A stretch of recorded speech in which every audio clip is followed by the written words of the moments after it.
I'm Robert Litvak. I direct International Security Studies at the Woodrow Wilson Center, and I'd like to welcome you all to another in our own ongoing Terrorism and Homeland Security Forum that is co-sponsored by the Woodrow Wilson Center and Georgetown University's Center for Peace and Security Studies. Within the Wilson Center, today's meeting is co-sponsored by the International Security Studies and Middle East programs. I'd like to acknowledge and welcome the chairman of the Woodrow Wilson Center's board, Ambassador Joseph Gildenhorn, to today's meeting. The topic could not be more timely, and we're fortunate to have a top expert, Brian Fishman, coming down from New York to speak with us today about Al-Qaeda in Iraq, options after the surge. Let me turn the floor over to the co-chair of this series, Professor Bruce Hoffman of Georgetown University, who will tee up today's topic and introduce our speaker. Right. Thanks, Rob, and let me also welcome everyone. As Rob said, it's hard to imagine a more timely topic than the status of Al-Qaeda in Iraq following the surge. It's equally hard to imagine anyone better to talk about it than Brian Fishman. Brian's an associate at the Combating Terrorism Center at the United States Military Academy at West Point, where he also directs the Alfred P. Sloan program on bioterrorism, but spends the lion's share of his time researching Al-Qaeda in Iraq. In fact, I think Brian must be unique in the world because he's the only person I've heard of who not only teaches a course on Al-Qaeda, that now has become fairly commonplace in the years since 9/11, but he actually teaches the first academic course that I know of on Al-Qaeda in Iraq. So in addition to his research, he's also put together an academic curriculum on this subject. He previously worked for Representative Lynn Woolsey of California as a defense and foreign affairs legislative aide, and holds his master's degree in international affairs from Columbia's School of International and Public Affairs. So Brian, thank you for coming down and welcome. Thanks, Bruce. First off, thank you for coming. It really is a pleasure and an honor to speak to an audience like this. I know that there's so much expertise in the room. I'm very much looking forward to sort of spurring a discussion as much as possible. And so what I plan to do is go through a couple of data points that may have been overlooked, and also introduce a couple of pieces of information that are probably not as widely known about the present status of Al-Qaeda in Iraq, and then hopefully kick it off and have a discussion. I know that there's far more I can learn from this audience than I can actually offer. I'd like to thank both Rob and especially Bruce for inviting me down. The Combating Terrorism Center up at West Point was stood up in 2003, the idea being to bring a host of young scholars like myself in to sort of shake things up at West Point a little bit, cause a little bit of trouble, and I do my best. But that would not work so well if we didn't have folks like Bruce as senior fellows, senior advisors, to let us know when we're about to drive off the cliff. So we learn a lot from having Bruce up there, and it's a tremendous asset to us. If you have questions about the CTC, we are a little bit of an odd institution, as some of our alumni in the room can tell you. But if you want to talk about that at the end, we can do that as well. So what I'm going to do today, this quote up here I think is kind of interesting, because essentially it is a line out of Al-Qaeda describing the strategy that has been most effective, the most effective portions of the surge. The idea to take Sunni tribal leaders, Sunni sheikhs, and empower them to defend themselves, and give them an official imprimatur. What's most interesting about this quote, though, is that it's not new. It's from 2004, early 2004. And this was Abu Musab al-Zarqawi's biggest fear, that Sunni tribal leaders would be empowered to defend themselves. And what he was concerned about, actually, was not that the U.S. Army would be able to do this, but that the Shia government would be able to do this. He didn't think that the U.S. Army was capable of making this work, because he thought that everything that the U.S. touched would turn against it. He was confident that the Sunni population in Iraq was predisposed and inherently predisposed to reject the American presence in any and all forms. So his thought at the time, as you well know, was to draw the Shia in more deeply, not allow them, as he would put it, to hide behind these Sunni tribal sheikhs and ensure, therefore, that those Sunni tribal sheikhs would not work with the Shia. That has largely failed. And what we're going to do today, I think, is ultimately I'm going to come back. Zarqawi offers a couple of suggestions. What would Al-Qaeda do if this strategy was actually implemented? And I think that will give us a little bit of a perspective on where Al-Qaeda in Iraq is today and what sort of options it has going forward. I should say this. Everything in here is my opinion. I am a U.S. government employee. I do have academic freedom, which is a beautiful thing. Everything I say, do not say, screw up, is my own. Please, by the way, I encourage my cadets always, as we're going through class, to yell and scream and ask questions. Don't, just because we're moving through the PowerPoint, please, if I say something that demands clarification, ask a question. I don't see this as a one-way kind of process. A couple of quotes that I think are interesting and illustrate where Al-Qaeda in Iraq was in 2005. The first is by Abu Hamza al-Baghdadi, who's a name that most people probably don't know. He was one of Zarqawi's senior ideological advisors, and in June wrote a book called Why We Fight, which was probably the most, until later that year, the most comprehensive sort of ideological doctrinal statement made by Al-Qaeda in Iraq. And he said a couple of things that are important. First, he prioritized attacks on the Shia, prioritized attacking the near enemy versus the far enemy, which is prioritized by Al-Qaeda Central. And he also eschewed and really avoided the discussion of creating a functional political hierarchy, a functional political system. Everything was about resistance. It was an operational military strategy. Operational military strategy. And that was important because it did not mention the kinds of things that somebody like Zawahiri, who a month later wrote his famous letter to Zarqawi, which ultimately wasn't released until October, but a month later he responds and he's talking about politics. And his primary concern, that letter got a lot of attention because it suggested that Zawahiri was convinced that Al-Qaeda's attacks on innocent people and the Shia would undermine his support for his movement. But what he was really concerned about is that the Americans would leave quickly and that Al-Qaeda would not be ready with a political organization to take charge, right? So it's the same concern. His frame of reference was the Soviet pullout of Afghanistan, and he didn't want to see chaos again, like post-Soviet pullout of Afghanistan. What he wants to do is make sure that if the Americans pull out and this sort of impetus for the insurgency moves away, that he and the Mujahideen have a political body there to take over. That was his concern. But he's also, and this is very interesting, he says the only way to do that, the only way that it's strategically wise and religiously acceptable is if that political body has the support of the Iraqi people. And that becomes very important because this warning that he offers in 2005 presages the criticisms of ultimately the Islamic State of Iraq that Al-Qaeda established in October of 2006, the jihadi criticisms of the Islamic State of Iraq. So he decides this. He says, look,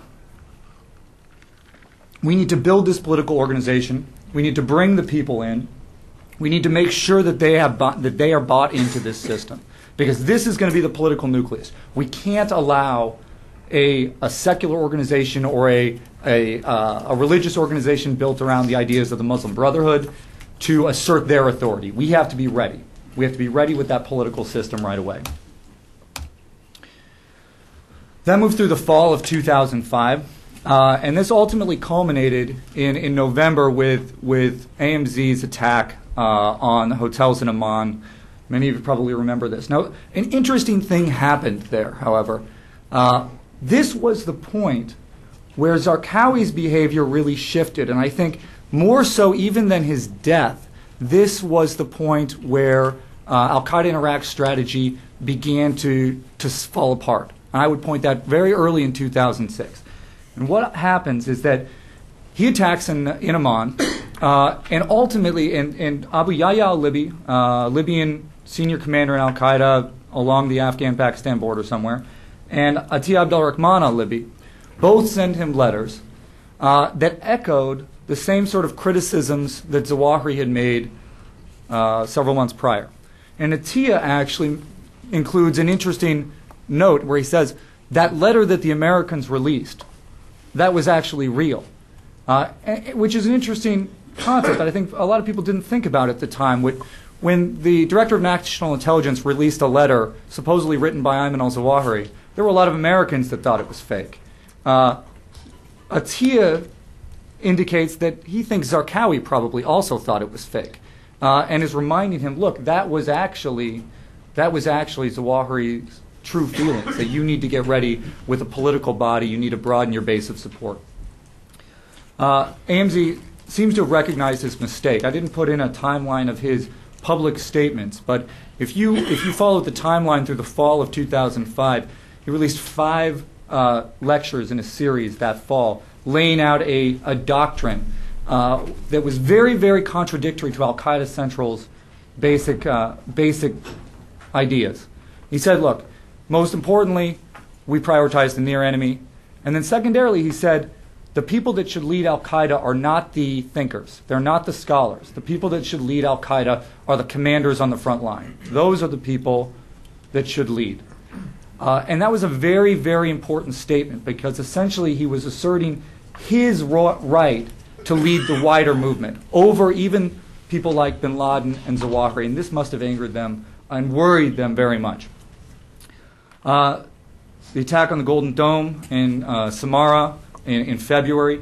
But what's important actually between January and April of 2006 is that Zarqawi didn't say anything publicly. Nothing. Which was a tremendous, if you were following him, this was radio silence. It was a very odd thing to do. He seemed to be very concerned about this notion that he was angering his seniors. He ended that with that famous video of him walking around with the squad automatic weapon.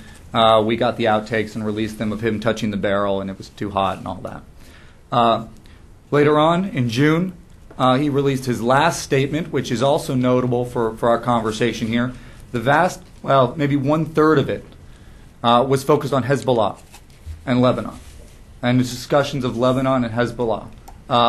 And that statement actually did not get much play because it was only 3 days later that Zarqawi was killed, so people didn't really pay attention.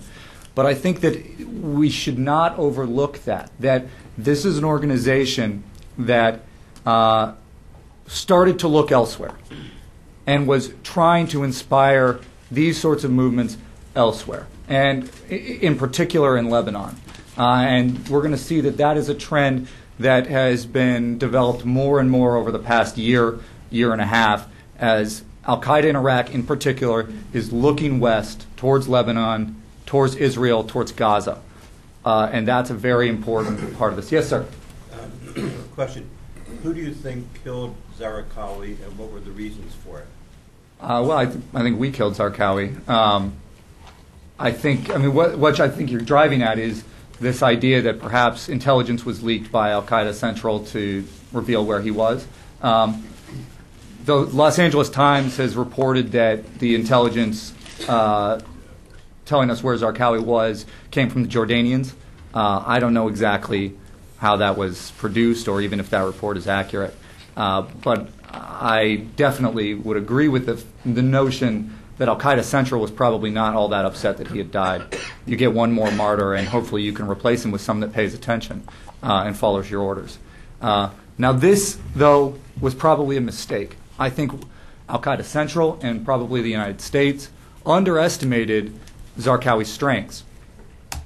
We see this moving forward. But first, let me talk about this a little bit. This was the eulogy or part of the eulogy that Zawahiri gave to Zarqawi. And this is the first instance when the notion of an Islamic State in Iraq was raised widely in a discussion beyond simply, there were Islamic Emirates that were discussed actually in Fallujah and in other towns in Sunni areas in Iraq.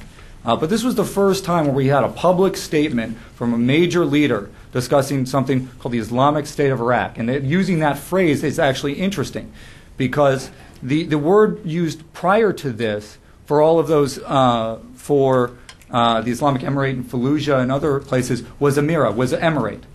In here, the Arabic word is dola, and I don't speak Arabic, so my pronunciation is awful. But it's state. It's a modern version of a state. And that's interesting, because that was a distinct change, grammatical change, from past efforts to define what a political entity would mean in Iraq. And Zawahiri here says Islamic State in Iraq, and then keep going. Now, one of the pieces that I think we underestimated about Zarqawi, and one of the reasons why they have started to fall apart since he was killed, is that he was a very good leader. People followed him. And if you look at his history, you see that from the very beginning. From his time in prison in the mid-90s in Jordan, he's imprisoned with a very senior leader, Abu Muhammad al-Maqdisi, who outweighs him tremendously in intellectual capacity, in sort of jihadist credentials, certainly in ideological credentials. He was a real scholar. And that carries a lot of weight in this community. But the jihadi community in prison with them wound up rallying around Zarqawi because he was bold, he was willing to take on the guards, he was willing to stand up for the people. And that sort of leadership capacity, we underestimate its value. Ambassador Mike Sheehan, who's also a fellow of the center, makes an interesting point that I think is worth repeating, where he says the hardest people to replace are the Zarqawis, the Muhammad Attas. It's not the bin Ladens that are that hard to replace. It's not the foot soldiers. It's the operational commander. It's the Petraeus level guy. You know, it's those sorts of, it's the McMasters. It's those kinds of people. It's the Zarqawis. It's the Muhammad Attas. The guys that are going to lead operationally, that have to think about strategy, but then make it actually happen. And then make it actually happen. And that's a hard thing to do. So one of the fun anecdotes, one of the reasons why do I have Kraft singles up there, is that Zarqawi was a big fan of Kraft cheese, and one of the pieces where he was lauded by his supporters after his death was, one of the ways they illustrated his leadership capacity was that when he would have a meeting, he would allow his supporters to have some Kraft cheese before he would have any, which I guess is a very nice gesture. But there were little things like this. Now the big stuff, though, is that during his tenure, you had an operational plan that was out to kill a lot of people, but it was directed from the top, and you had a media strategy to explain and justify those attacks, and it was there and it was ever present. The two things were linked. Now that strategy may have been bad, but it may have undermined his support, but it was cohesive. It was a cohesive strategy. What we've seen over the past year and a half since he died was that the cohesiveness of that strategy has started to crumble. And that, more than anything else, explains why AQI is suffering the way it is today. And one of the big questions we have to ask ourselves going forward is, will they be able to redevelop a cohesive strategy, even one that doesn't put them on a path towards political control, but a cohesive strategy? Now, it's probably going to be something at a lower level of violence, involving fewer people, but will they be able to redevelop a cohesive strategy, even if it's a murderous one that winds up alienating a lot of people? Person that came in post-Zarqawi is Abu Ayyub al-Mazri, Abu Hamza al-Muhajir, and he does a couple of interesting things. His first sort of doctrinal statement in September of 06, he hedged his bets. He said, look, and this got a lot of attention. He said, in the next 15 days, I want every Sunni in Iraq to kill a Shiite. But the piece that got a lot of attention was, I want all of my supporters in the next 2 weeks to kill an American. And this was interesting because he in the context of Al-Qaeda and Al-Qaeda in Iraq, he's walking the middle road there between directing his forces at the far enemy and the near enemy. He didn't have a clear strategy going forward. He wasn't going to come down firmly doctrinally. And I think this is probably why he was chosen. He was most likely, in my view, a compromise candidate, because he's not going to anger anybody. At the same time, that's not necessarily the kind of bold leadership an organization like this needs. Zarqawi, like I said, was probably leading them down a path to ruin, but he was leading them somewhere. And I don't think that al-Masri has been able to do the same thing. And he's a bomb maker. He's a technician. And that's how he made a name for himself. He hasn't been as public. He hasn't justified and explained all of the things going on in a public way. And that leadership failing has hurt them. And you actually see this reflected in statements made by some of al-Qaeda's senior commanders. One of their commanders in Samarra, and his name is escaping me at the moment, recently had an interview with a Qatari newspaper. And he said, look, we've had leadership problems. He's very careful to say not to name any names, but say we've had leadership problems. And one of the problems with that is that the state has wound up hiring and bringing in a lot of criminals. It's not that different from the mistakes. You can see a parallel between the mistakes that we made when we first entered Iraq, where we want to bring a lot of people in, we want to establish an Iraqi army very quickly, we want to establish an Iraqi police, we start building up these institutions very quickly, and all of a sudden you've got a bunch of people that are working on a sectarian basis rather than for the good of the country as a whole. AQI, when it declared the Islamic State of Iraq in October of 2006, was faced with a similar kind of dilemma. It needed to expand its ranks, started bringing people in. The ideological training suffered. They didn't have the same kind of ideological indoctrination that would compel people to follow the rules, follow the strategy from the top down. And so from the top down, you're getting less leadership, and from the bottom up, you have less commitment to the ultimate strategic goals of the organization. And this mix is a lack of cohesiveness. And that lack of cohesiveness leads to fights that you don't want to be in. It leads to assassinating tribal sheikhs that you don't want to assassinate.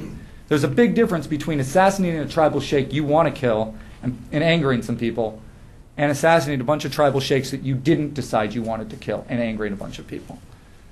There's a major, major distinction there, and that, at a tactical level, is what wound up happening to this organization.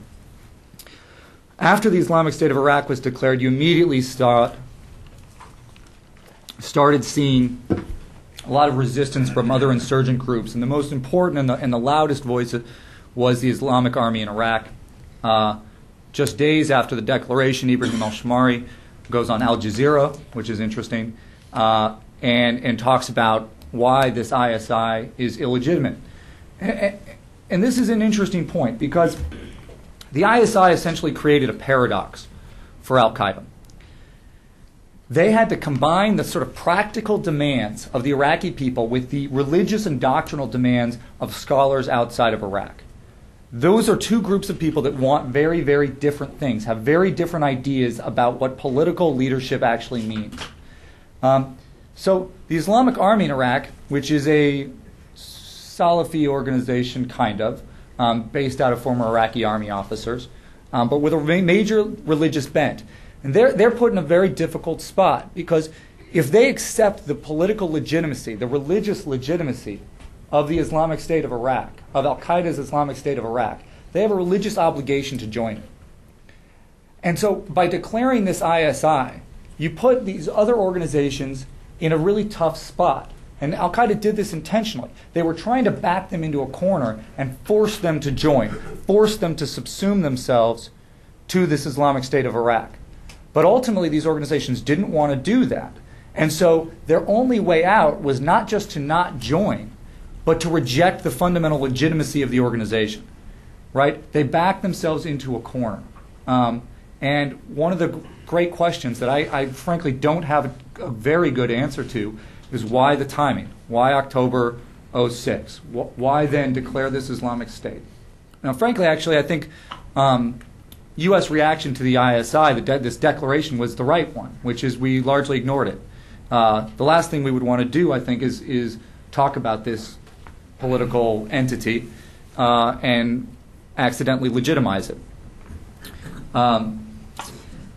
The ISI wound up being criticized widely by jihadi scholars outside of Iraq. And some of these critiques here, those are some of them. There are others, that they don't have economic capabilities, that They haven't been signed off on by scholars around the world. The most important critic is this guy Hamid al-Ali, a name some of you may know. He's a Kuwaiti scholar, jihadi scholar, dangerous guy, and a strong supporter of the Islamic Army in Iraq, now one of Al-Qaeda's big rivals inside of Iraq.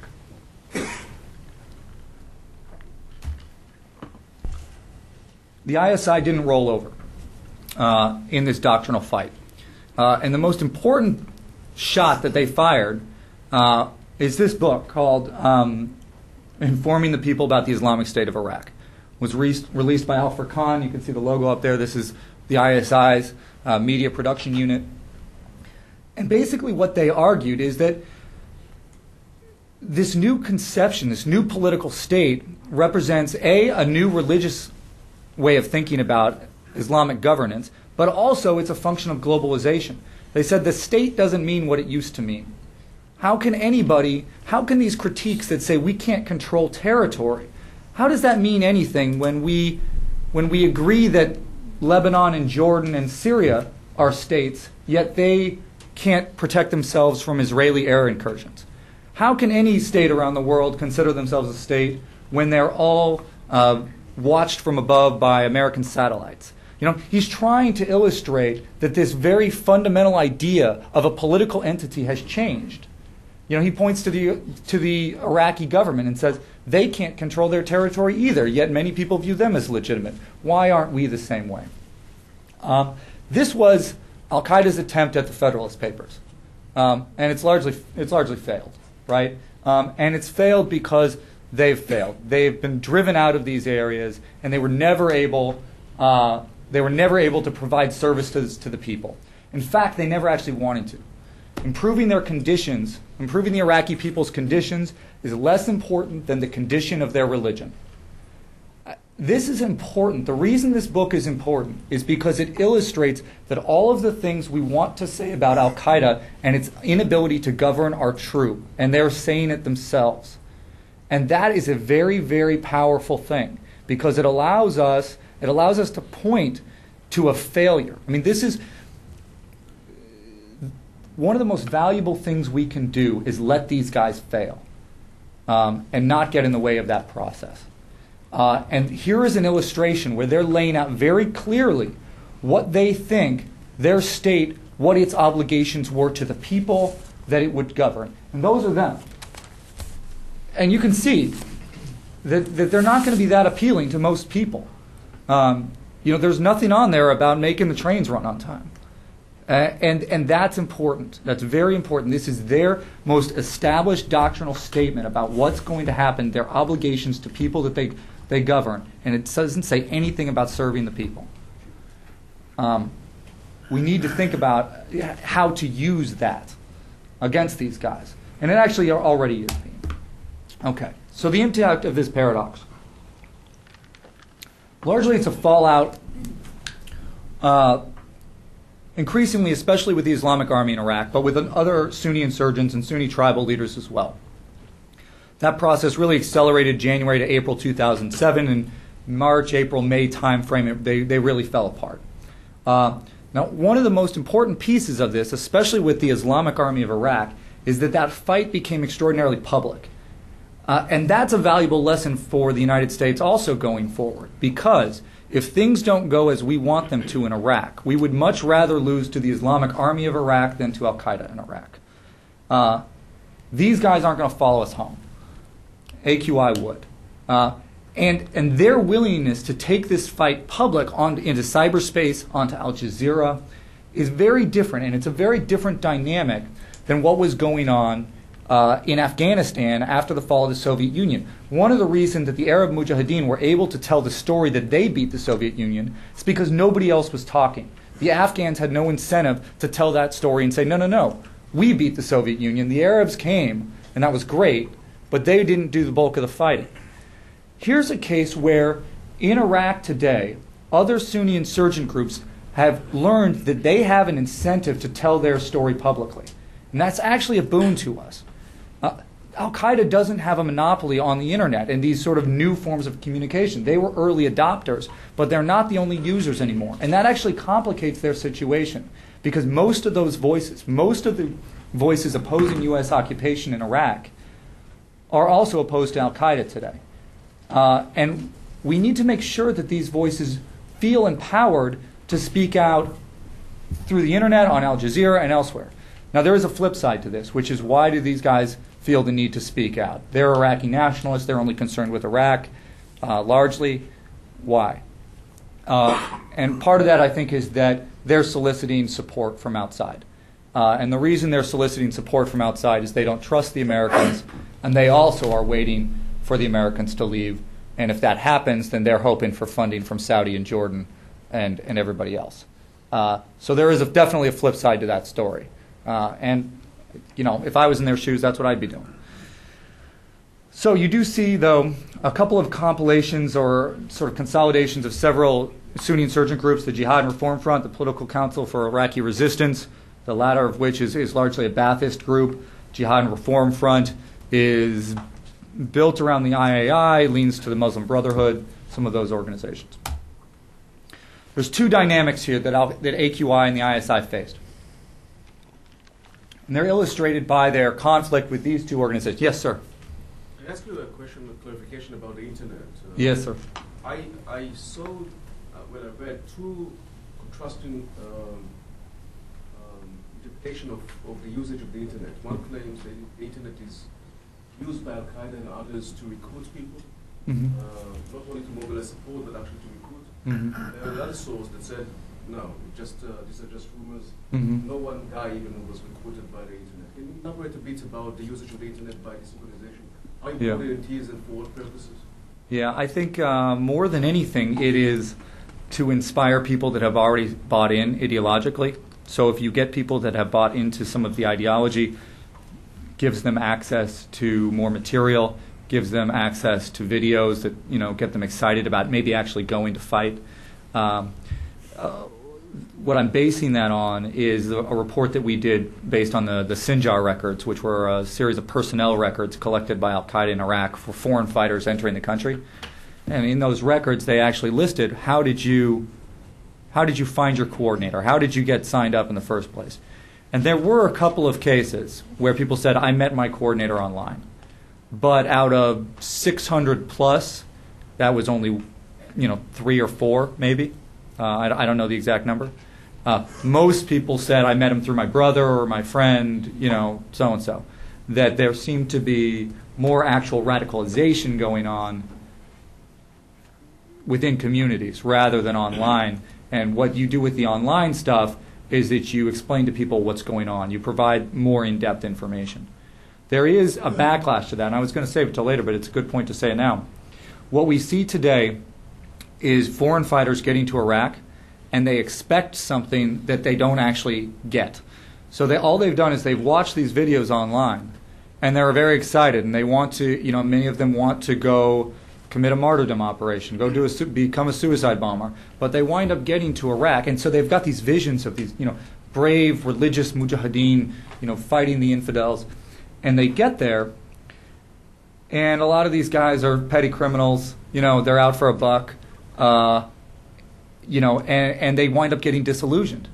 That's a bigger problem today. It used to be that if you're a suicide bomber entering Iraq, you're alive in Iraq for a week, max, and then you go and you do your operation. Today, that process has gotten drawn out because of logistical problems for AQI. That they've got more suicide bombers than they've got car bombs, right? And so that process, you've got people sitting there on the ground for a longer period of time, which means there's a longer period of time for some sanctimonious guy from Algeria to anger a bunch of Iraqis who are out to, skim off oil profits, and joined Al-Qaeda in Iraq because it's an organization that's useful for doing that, and more time for the religious guy that wants to blow himself up to get disillusioned with this whole process because these guys really aren't the religious jihadis that I expected them to be. And so that is a very, very interesting process. We're actually the CTC, we're doing a follow-on to this report we did on entering fighters into Iraq on some of these logistical issues, and we've got some very fascinating documents that illustrate this. People saying, look, here, complaining higher up their chain of command, look, here's the problem. And, that analysis I gave, it's not my own. I stole it from this document. I mean, it's an AQI commander's analysis, not mine. I'm just relaying it. That is a fundamental problem for them, is that they have told a story through their media that isn't accurate anymore. And that comes back to bite them when these people actually wind up in Iraq. So the IAI and Ansar al-Sunna, there's a couple pieces here. With the IAI, it's bad strategy. They fell into a conflict because they declared this Islamic State. They tried to assert their authority over this organization. The IAI says, you know what, we are a larger organization. Why should we subsume ourselves to you? This was a fight all over Iraq, but major fight in Adamiyah, a district of Baghdad. Very functional command and control. Again, we're going to be releasing documents from the AQI commander in Adamiyah, going up the chain of command, asking for advice. How do we do this? How do we fight these guys? What's the best approach here? Do we go back into the district or not? The fight, that was a fight they were looking for. It was a fight they got. It was a fight they lost. But they got it. This was ISI trying to assert control. With Ansar al-Sunna, which is another jihadi organization the most closely linked to Al-Qaeda in Iraq and the Islamic State of Iraq, this was bad leadership. The fights they had there with Ansar al-Sunna came because people at the bottom had disputes with people in Ansar al-Sunna, and they resolved those disputes the only way they know how, which is with guns, right? And so you get assassination, recrimination, undirected violence. This is the kind of thing that certainly went on when Zarqawi was there, but has accelerated to a great deal since he died. And that's where this fight came from with Ansar al-Sunna. Abu Ayyub al-Mazri, again, we will release these I can't release them yet. I wish I could show them to you, but we're working on it this spring. And he basically is begging for forgiveness after some of these incidents and these fights. Begging for forgiveness. Groveling is not too strong a word. From Ansar al-Sunna's leadership. Saying, look, I'm sorry, I had no idea this was going on. What can I do to make it up to you? These sorts of things. This is the leader of Al-Qaeda in Iraq. It shows where he is at this point. These are documents from probably last fall. Shows where he is at this point. That there's an organization much depleted, dependent on these other guys, and its leadership can't control people that are acting in its name. And that speaks volumes, I think, about where this organization has been, and speaks also to what it needs to do to get back on its feet. I will show you a couple of documents from this past report that we did based on these incoming fighters. The emir, the would-be emir of Al-Qaeda in Iraq, or the Islamic State of Iraq, Abu Umar al-Baghdadi, who's most likely fictitious, says that there are no more than 200 foreign fighters in Iraq today. I believe him. I think that's probably about right. I think the organization is probably depleted. I have no reason not to believe him. They're usually, I would say relatively honest about those kinds of things. He's trying to tell a story that there are no foreigners in Iraq because he wants it to be seen as an Iraqi organization. Here's some of the documents. All of this is available on our website, by the way, which I'll show you at the end. Here's where they came from. Saudi, and then Saudi probably isn't surprising. The surprising number here, and this is for a period between August 2006 and August 2007. The surprising number here for me was the number of Libyans. And if you actually look at it on a per capita basis, Libya sent more people than anyone else. One of the fascinating pieces of this, actually, is that most of these people came from a city called Darna in northeastern Libya. I don't know if we have any sort of Marine Corps historians in the room, but Marine Corps historians will remember the Battle of Derna in 1805, when the Marines get a lot of cash out of this, but it was 10 to 20 Marines led a bunch of mercenaries across the desert to go beat up on the Barbary pirates. I'm from West Point. I got to knock on the Navy whenever you get a chance. I'm a civilian, but you still got to do it. So they go across, and Derna was the place. And essentially what had happened is the Barbary pirates had been widely influenced by a guy that had returned from the Hajj, had met a bunch of Wahhabis. It's sort of at the height of their movement in the early 19th century. He comes back, and those were the guys. And it was in Derna, which is the same place that sent most of the fighters we find here. And I think this is just an interesting historical anecdote where you can see there are deep historical roots to a lot of these issues. Yes, sir. Actually, this is very interesting because I was wondering if you had an opportunity to analyze. It's quite a trek to make it from either from Algeria to the theater of operation. Did you have an opportunity to analyze how it happens, how it transpires, who greets them, who meets them, so on and so forth? We did a little bit. So one of the most interesting things about the Libyans actually is that almost all of them, all of them except for 2 or 3, followed the same pathway to Syria, which is they would cross the border from Libya into Egypt, which is notoriously, the border guards are notoriously corrupt. Apparently they actually pay each other off to take certain shifts. You cross the border into Egypt, and then they fly directly to Damascus. Now that pathway from Libya to Syria was one of the most established in terms of the highest percentage of people from that country following the same route from any of the other countries that contributed people to this body. That says to me that there's a very organized logistics chain that you don't see as much for the Saudis. And that's a little bit more dispersed. Once you get to Syria, there are local coordinators, but many of these local coordinators don't seem to really be Al-Qaeda. They're local smugglers, they're people they're paying off, and it varies. But in these records, you see Al-Qaeda's leaders in Iraq are very curious. They want to know what the people in Syria are charging, what they're taking from the people coming. They want to know the descriptions. They want to know their names. They don't trust them at all. And that's a major challenge for the organization. And that's going to raise problems for them if, as I'm going to suggest, people from AQI are going to leave again. They're going to leave Iraq. Where are they going to go?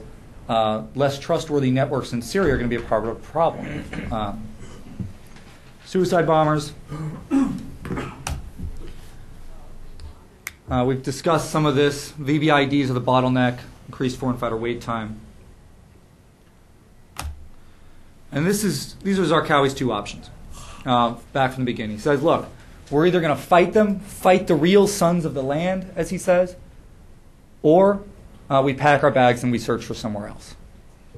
And I think when we look at Al-Qaeda in Iraq today, which has been largely, though not completely, driven north to Mosul, not completely, they're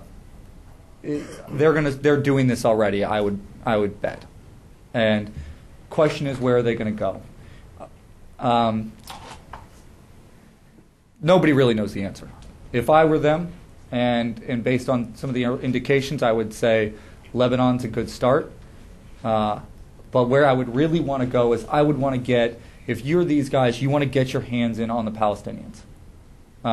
So it's Palestinian refugee camps or Gaza. One of the interesting things about the refugee camps, especially in Lebanon, especially in southern Lebanon, is that Hamas never had the presence there that they did other places. They were largely Fatah camps. Fatah is a dying movement in southern Lebanon. Everybody's 60. They run around in sandals. They're not particularly intimidating. The young guys on the street are the jihadis. Those are the guys that are scaring people today. Those are the guys. That's the upcoming movement. So I would look there. Not so much at Fatah al-Islam. I think Hezbollah is going to be a major challenge for them. Yeah, absolutely. But I think they want to provoke that fight, if possible. You're absolutely right. The thing is, when you look at the history of foreign fighters, they don't go where they want to go. They go where they can, which is why people fled Afghanistan. They went to Sudan. They went to Chechnya. They went to Bosnia. They went where they can go. But why challenge Hezbollah? Why don't they join them? Oh, no. I mean, Hezbollah represents much that they do not like. I mean, they're Shia. They think they refer to Hezbollah as defenders of the Israelis, rather than fighting the Israelis. Right. Yeah. And they actually are taking that line increasingly with Hamas. And this is a big, important trend. And Bruce and I were talking about this last time we spoke. Hamas also represents much that Al-Qaeda hates. It is willing to participate in democratic institutions. It traces its history back to the Muslim Brotherhood. It is shown a willingness to negotiate. And so Al-Qaeda's argument, and this has been coming from originally from Al-Qaeda Central, originally from people like Hamid al-Ali, the Islamic State of Iraq's big critic in Kuwait, attacking Hamas, saying, you aren't doing enough. And that has been picked up to the point where the leader of the Islamic State of Iraq is now saying to Hamas, now saying to their militant wing, the Izzuddin al-Qassam brigades, you need to break away from Hamas, turn your backs on their leaders, attack your leaders, and join Al-Qaeda. Now, they were immediately rejected. The Hamas folks aren't stupid. They don't want to get involved with Al-Qaeda. You know, they're political players. But that Al-Qaeda wants to pick that fight. And, you know, if I were them, I would be very cautious about taking on Hamas. But they seem to want to do it. And they're talking so much about it. Just 1 second, sir. They're talking so much about it that they're creating a promise. They're creating an expectation. And Bruce mentioned this the other day, that they're creating an expectation among their followers. We are looking at the questions. Ayman al-Zawahiri requested questions to be asked of him by the jihadi movement that he would answer. A tremendous number of them, and I don't have the percentage, were about Gaza and Hamas and Lebanon. If that is the pulse of the jihadi movement, they want to know what is Al-Qaeda going to do in Lebanon and Gaza. And that doesn't necessarily mean that's where they're going to go. The situation might change, but the movement as a whole is looking that direction. Why are these people dangerous? Just quickly, increased ability to lead, ideological training, tactical skills. This is a big one vis-a-vis Afghanistan in the 1980s. 1980s in Afghanistan, the tactical skills you learned, how to ambush Soviet armored columns in mountain valleys. Tactical skills you learn in Iraq are much more applicable at other places. How to run covert networks in an urban environment, how to build IEDs out of things you find, those sorts of things. And then the international network of friends. The big advantage here, of course, is that not nearly as many people have gone to Iraq as went to Afghanistan in the 1980s, and a very large percentage of them have blown themselves up upon getting there, so there will be fewer people leaving. But the individuals that do leave are likely to be more skilled and more dangerous on a one-to-one basis than the individuals that left Afghanistan in the 1980s. We've gone through most of this. I'm not going to go through it again. And there is my contact information. Yes, sir. Actually, one second. What about Pakistan? I think that Pakistan is definitely a place I would go if they feel like they can get across Iran, which they probably do. Then that's definitely an option. But I don't think they're going to want to put all their eggs in one basket, and so I think that you are going to see a push in the other direction as well. They're going to try to spread out, and that doesn't necessarily mean in traditional ways. There are ties between AQI and Fatah al-Islam in Lebanon, but there are serious concerns in the jihadi community that Fatah al-Islam is a government front, either run by the Syrians or the Hariri family. They're concerned. They don't know. And I think Al-Qaeda is going to want to try to establish something that they can own in those places. Yes, sir. Can we just shift a little bit more formally now that Brian's finished? If you could please identify yourself and your institution, because lots of people have flagged me to ask questions. That last slide back on that we covered. Yeah, let's leave that up for a second so people can digest it a little bit. Thank you. Absolutely. Okay. So, sir. We had the retired government. Didn't Bin Laden about a year ago announce that Africa was his new site for operations, for emphasis? And of course, we read recently that in the last few months that Afghanistan is now deteriorating the situation there. Isn't that now sort of a potential site for Al-Qaeda? I would think it is. Yeah. Of course, Somalia is a problem. The Ethiopians are pinned down there. They're not needed. They're Friends of America and somebody to knock out. Have a problem with Chad, infiltration there, and on and on and on. Yeah, I think that they're definitely Africa's place to look, and I would defer to other people in the room. Leanne Kennedy over here is a real expert on that. But the problem is that Al-Qaeda has had trouble in some places in Africa, particularly in the Horn of Africa. We did an interesting report on this, actually, and found that they wound up, when they tried to infiltrate tribal societies, particularly in Somalia, they wound up failing for a lot of the same reasons that they have had trouble in Anbar, because the tribes don't like taking orders from people that are not indigenous. In addition, Al-Qaeda makes the same mistakes we make, which is that they come in and tell everybody what to do. And that doesn't go over well. So I think that definitely Africa is a place that they're going to look, but I think that's probably going to be more directed out of Al-Qaeda Central. If I was going to look at Al-Qaeda in Iraq, which still does have a distinct command structure, I would look closer at hand in the Middle East. And obviously, the big threat, that a lot of European governments are worried about is returnees to Europe. One slide I didn't put up here that I think is interesting, that I stole from Michael Hanlon and his Iraq Index, is where people go or the number of asylum seekers in Europe, and that's going to be an interesting one to track. Is where people are going around in Europe, because tracking those asylum seekers is very difficult to know who they are and where they come from and what their motivations are. Yes, sir. Colonel Datta, Foreign Policy Association. It appears from your talk that the Al-Qaeda in Iraq is totally independent of or irrespective of any headquarter directions from either Afghanistan or Pakistan, wherever it's stationed at. Right. Or does it take any direction from them? What is the degree of influence being exercised by both on each other? Yeah, that's a very difficult question to answer. I think that there's certainly some strategic direction, particularly after Zarqawi died. Al-Masri, had ties to Zawahiri from years ago, and he certainly tried to be more amenable.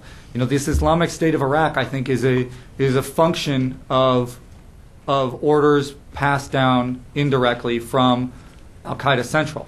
But I think what we see there is that this is why you don't want to give orders from afar, because sometimes they don't reflect the reality of the situation on the ground. And so I think there's a mix. There certainly is some communication, and there are definitely ideological ties. But I wouldn't say that it's very clear command and control. Yes, sir. Howard Moreland.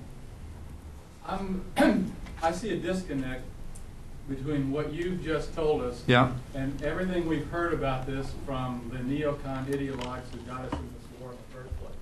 Are you part of some sort of dissident movement, or do you see the same disconnect? You seem to know something about the region. I don't think that. I don't. I mean, sure. You're going to get very different analyses on this. I think that the talk about the Iraq policy today tends to be framed in terms of Al-Qaeda, and that's oftentimes a mistake. But that is not to say that you can't make a reasonable argument for staying in Iraq. It's just that argument, the best arguments for staying in Iraq, aren't Al-Qaeda. They're broader arguments about stability in the Middle East, access to oil, I said it, Iran, those sorts of issues. And those are legitimate, real issues. So I think one of the problems we've had, and I've made the same mistake here, is that we start using Al-Qaeda, the name Al-Qaeda, as shorthand. And I make that mistake all the time. We all do it. That's a problem, though, when you formulate policy, because we have to think very clearly about what issues we're addressing. Clausewitz says, the supreme, the most important act of any commander is to identify exactly what it is you're fighting for. So that, I think, is one of our most difficult problems in Iraq, is that we are still not very clear on what our mission is and what that end state is going to look like. When I talk to my cadets, the most important thing I can teach them, and I don't need to teach them, they hear this all over the place, the most important thing I can just hammer into their heads is when you get there, your surroundings are going to be independent of things that are happening 15 miles down the road. You're going to have a local fight on your hand, and you've got to understand the local circumstances, local conditions. It's a very hard thing to build a policy out of, 1,000 local fights. That is a big challenge. And we can definitely talk about the wisdom of putting ourselves in that situation, but I don't have any brilliant solution for the way out of that. So, yes, ma'am. Yasmin Al-Mary from the Saudi Press Agency. And actually, what's interesting with the media, and I mean, obviously, I can attest to this as well, is that when Qaeda in Iraq started training children. Yeah. To start fighting for them, they said, "Oh, this is a new wave of how to fight." But I saw it as desperation, because when you start looking to children to do your fighting, sure, obviously you're not getting adults that can comply.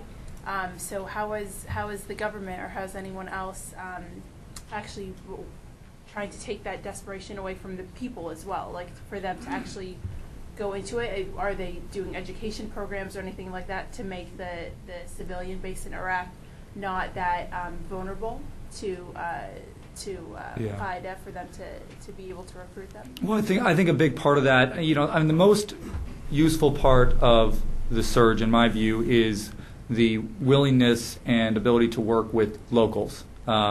But this is a little bit of a gamble. You empower tribal leaders who can control their own territory, but still don't see any allegiance to the central government, don't trust the central government, and the central government doesn't trust them either.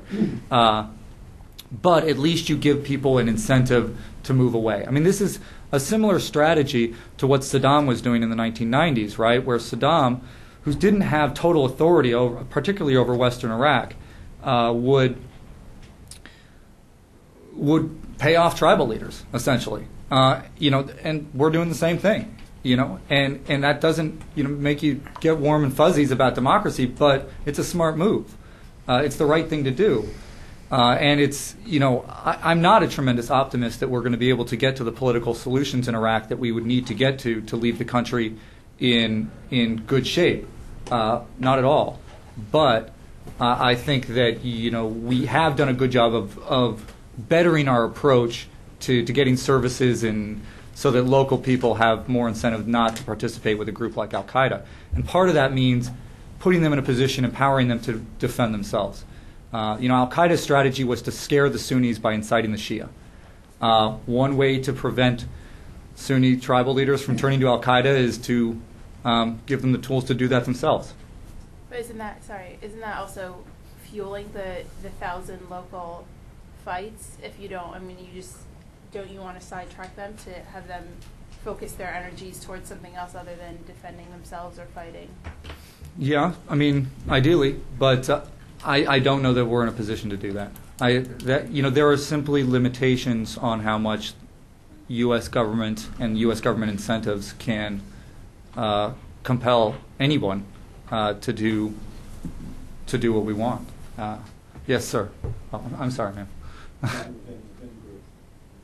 How many sheikhs are there?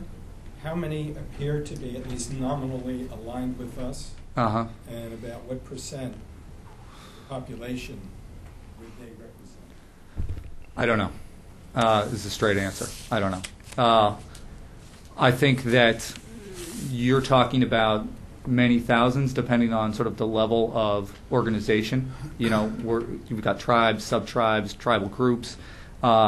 And oftentimes tribes are divided over this. Some sub-tribal groups are working with the U.S., some are working with the U.S. and also attacking Americans. I talked to a number of officers that have come back, and they say, look, as soon as we started divvying out money, we had more attacks, because all of a sudden you had a situation where people understood that if they could create the impression of violence, more money is going to be plugged in there, right? These guys are smart, right? They're smart, and they're going to follow their incentives. There's just no simple solution. Now, we do have some work being done by a guy at Princeton named Jake Shapiro, who's a very smart guy. And Jake has been looking at some ESOC data, and I haven't talked to him recently over the latest findings he had, but he said that based on the best predictor he could find thus far is of reduction in attacks are streetlights. Streetlights, more than the number of dollars spent, more than American units rushing in, all that stuff. You build streetlights, things get a little bit better. Now, I don't want to speak for Jake, but that's so I can't tell you exactly how strong that finding is. But it's an interesting finding, right? And Jake's doing some really good work on this. So trying to use some statistical modeling to really find out what kinds of strategies are working and what are not. Yes, ma'am. Yes, Rona Mendelson from Georgetown University's Institute for the Study of Diplomacy. I have a question about the financing of Al-Qaeda and how that will be able to be transferred from this country to various other countries wherever they go. Could you talk a little bit about where the money is coming from? Yeah, that's a good question. Some of it, and for years now, some of it has been coming from oil smuggling, black market gasoline, that sort of thing. That's a big source. There is, let me click backwards here. If you look over there on the right, that is, on the right side, that's a budget for the border emirate, as Al-Qaeda defines it, for a 4-month period. That $386,000 was passed down by higher-ups in the Islamic State of Iraq. He says $173,000 was spent, $88,000 on bribe. This also gives you a little bit of a. This is from an expense report, from an accounting report passed up the chain of command. That's where this is coming from. So it shows you something about the bureaucracy as well. $20,000 on border, weapons, $64,000, all of this kind of stuff. Now, one of the interesting pieces, so I think you're getting a lot from, and we're actually going to do a much more detailed accounting of this in our next report, based on a number of these kinds of documents. But what you see is some of the money is coming from skimming oil profits. Some of it is, loot, as they would call it. Some of it is from, low-level businesses that are actually being run. But a lot also is being brought in by foreign fighters. And that was one of the interesting pieces, and we're going to try to do an accounting of exactly how much that was in this last bit of data. Some of these guys are bringing in multiple thousands of dollars, which is interesting. And leads me to believe that those people are probably not getting that money themselves, that there's something on the other end. And my hypothesis at this point is that the Saudis probably are bringing in more money than others. We haven't done the number crunching so that I can say that definitively. No money from drugs? Maybe some from drugs. It's certainly possible, but I don't see that in the data that I've seen. But look, here's a fundamental problem, is that we are very sort of data-driven, but we're looking at data pulled off a battlefield, which is inherently incomplete, perhaps inaccurate. So it's always worth remembering that, to quote Don Rumsfeld, that we don't know the unknown unknowns, right?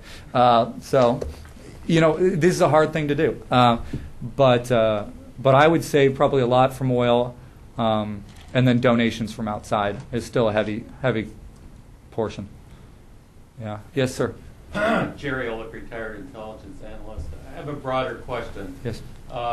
If we begin our orderly strategic retreat from Iraq next year, what's your view of the prospect for Al-Qaeda in Iraq? And I know it's just a guess or an estimate, right, but you have a good background and knowledge of the subject. What would happen in Iraq? Yeah, I think it's going to be very difficult for Al-Qaeda in Iraq to actually establish a base, particularly if there is funding stream to Sunni tribes from other places, and that could be the United States. It could also be from other sources, and that's a very concerning possibility if some of those tribes would look to Saudi or Jordan for funding. Because then you raise the prospect of essentially a proxy war between those states and Iran, and that is one of the worst possible eventualities that could happen. I think that there is a decent likelihood of real killing on a mass scale. That's decreased somewhat because there's already been so much ethnic cleansing that neighborhoods are split out. But you still got a lot of people living very close together in Baghdad. And one of the interesting pieces that I have not looked into much, but is worth looking into if anyone is looking for a research project, is internal migration within Iraq, especially north from Shia areas into Baghdad and some of those areas. Whether or not there is indications that that is organized in any way is a major question that I would want to ask, and I don't know the answer to that. The canary in the coal mine for Iraq is the refugees. Is the 2 to 3 to some estimates are up to 4, but probably 2 to 3, I don't know, million outside of Iraq. These are the middle class. These are the educated folks. They know far better than any of us what's going on. And when they start coming back to Iraq in large numbers, I'll feel much more confident about the political situation. When they don't, then I'm going to be very, very hesitant to say that the political situation there is getting a lot better. Yes, sir. Yeah, please. Alexander Malik-Dishumi, Monterey Institute of International Studies. I have a question about the upcoming referendum on Southern. Yeah. Well, it's supposed to be a referendum with regard to the idea of formation of the Southern sort of Shia Republic with the capital in Basra. Right. How do you think it will affect? I think, if I'm not mistaken, it's supposed to take place sometime in April. Yeah. The referendum. How do you think this will affect the situation? And a brief comment with regard to previous question on money. In open sources, Associated Press reported shoe boxes filled with money are passed on by truck drivers who go to Iraq.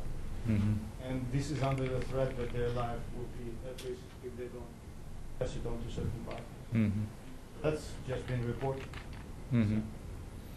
I think you're hinting at the real problem in Iraq, which is good that we get there, because Al-Qaeda in Iraq is, we're looking at Al-Qaeda in Iraq for a couple of reasons. One, they're the folks that may follow us home.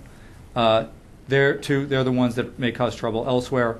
And three, we want to understand what has gone right, what went right and wrong for them in Iraq, because we can apply those lessons elsewhere.